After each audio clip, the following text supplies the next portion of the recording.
Hello, my brother, my sister. God bless you. You are welcome in Lovers of God International Ministry today. And today we are going to learn very special message. Amen. God bless you. God bless you. God bless you, brother. God bless you. God heal you, deliver you, give you breakthrough in every area of your life. And you are blessed, my brother, my sister. So today we are going to learn from John, Gospel of John, chapter 9. This is a very beautiful lesson of a blind man who was blind by birth. And he came from, the title is From Blindness to Sight.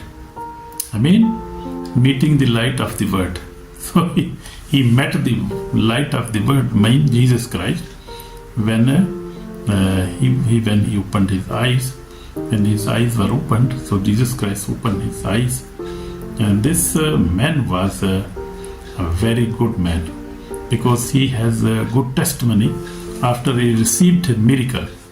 So this we will see very, very special thing, because he was even judged by the Pharisees and the teachers of that time, and they asked him many, many questions, but he was faithful, and he was a really very wonderful man, because most of the people, when they receive miracles, they forget the miracle giver, I mean the God. They forget, they never thank.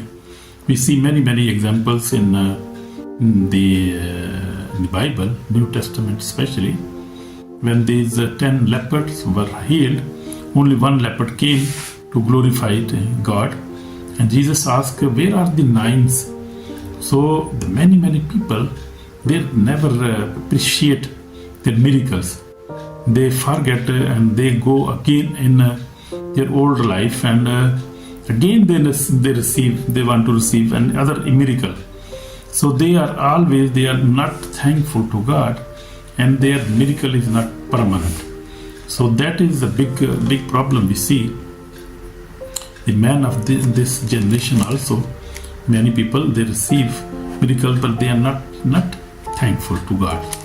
So my beloved brothers and sisters, John 9 is not just a miracle story, it is a life-changing revelation. Amen. God bless you. It shows us how Jesus Christ opened blind eyes, not only physical eyes, but